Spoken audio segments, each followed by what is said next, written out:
Good people of the Imperial City, welcome to the arena! Hey Internet, I'm Hawk and this is Talk of Better Worlds.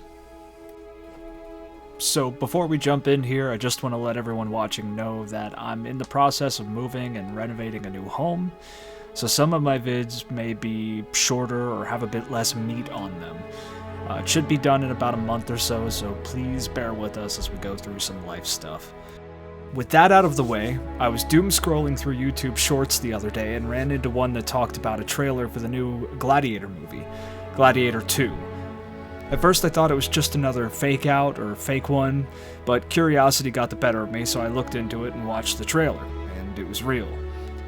Needless to say, I was not impressed for a number of reasons. I loved the first Gladiator movie, but the first thing that struck me as odd with this one was the movie is about ancient Rome and gladiators, yet they chose to play a rap song for the trailer? What? I mean, to me, it just feels off. Pair that with a general dread and total lack of faith in modern cinema, and I have a feeling that this one won't be too good. I want it to be good, but we all know how things have been going lately. Now, there was recently an article about a new Spartacus season or spin-off in the works, and that has me pretty excited. I've mentioned before on here that I absolutely love history, and even if it's not super accurate, I still like seeing historical movies and shows. I could nitpick every little detail about everything they all get wrong, and had I made this video 10 years ago, I'd probably have done just that, but today I want to ramble about Gladiators for a bit. When talking about gladiators, what better place to start than Spartacus himself? Spartacus was a man from Thrace, which is today in the Balkans somewhere. From what I've found, it's said he joined the Roman military as an auxiliary, kind of like the army reserves. Maybe they promised to bring the fight to some of his people's enemies, or who knows. The Romans were really good at convincing people to fight for them, one way or another.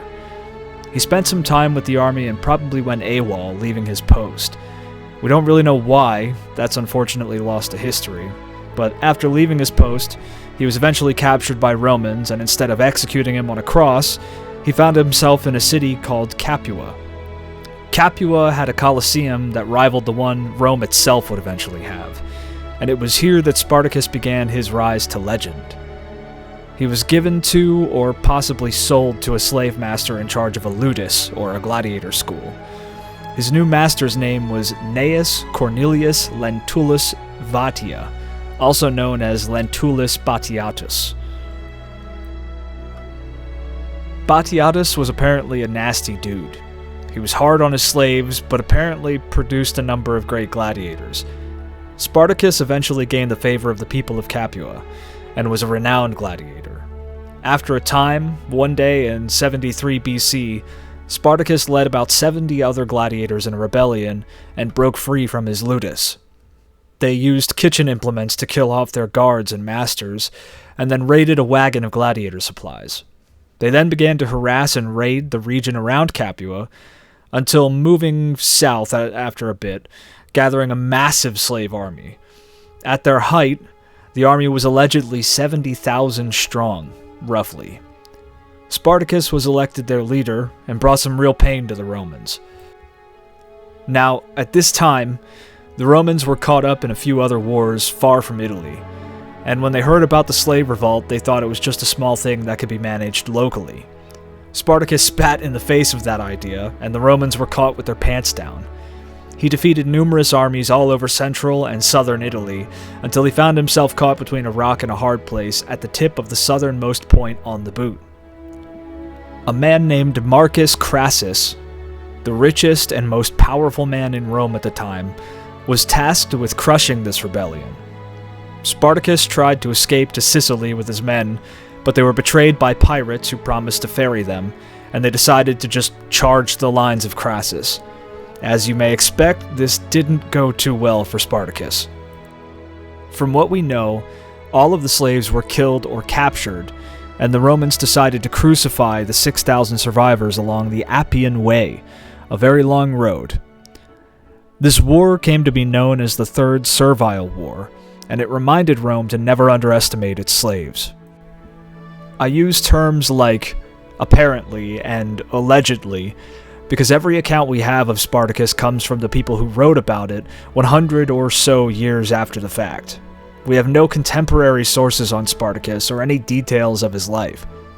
Even if the details are lost, or some parts exaggerated, the legend of Spartacus lives on to this day. Gladiatorial combat was something that started all the way back with a people called the Etruscans, who lived just north of the city of Rome itself. When a noble Etruscan died, they would make their slaves fight to the death in honor of the fallen. This was to both honor the dead in a weird way, and to sacrifice the slaves so the person who died could carry them into the afterlife. After Rome absorbed the Etruscan people, they also took a lot of their cultural traits and practices. Eventually, the honorary funeral gladiator matches faded away, and were replaced by a new, sports-like take on the practice. The Romans were really good at taking things from others and claiming it was their own. Gladiators occupied an interesting place in Roman society. They were both slaves and rock stars. There's nothing quite like them today.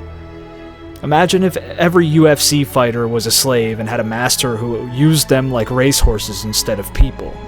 That's kind of what it was like. Gladiators could earn money of their own in the arena to use on whatever they saw fit within reason. Women, drink, food, etc. But at the end of the day, they were still slaves. Sometimes, men and women of influence would pay their owners for, let's say, sexual encounters with the gladiators. This was not always wanted by the gladiators either, yet they were forced to obey under pain of death. We kind of romanticize gladiators in a way, but often forget the darker side of things, kind of like knights or samurai, but that's a different story for another time. Contrary to shows like Spartacus or movies like Gladiator, it was rare for gladiators to actually kill each other in the arena. Now, this did happen at times, sometimes accidentally, sometimes intentionally, but it took a lot of money to train and maintain these guys. A lot of money. A gladiator was an investment to their owners. The more fame the gladiator got, the more favor his owner had with the people of his town or city as well. Not all gladiators were slaves captured during wartime or runaway criminals and stuff like that.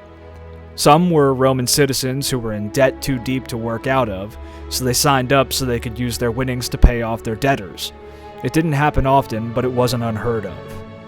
Today, we remember gladiators with our movies and shows, and some games too, like the gameplay you see here from the arena in Oblivion, or like the game Domina. It's easy to get caught up in the sport and spectacle of it all, but we should never forget the horrors of the practice, and that these people were ultimately slaves at the end of the day, and slavery is never right. I think that's about all I have in it for me at the moment, but thank you for listening, and stay safe. Hey, thanks for watching. Give us a like if you enjoyed it, and dislike it if you didn't. Let us know what you think about the channel. And don't forget to subscribe. Tell your mom.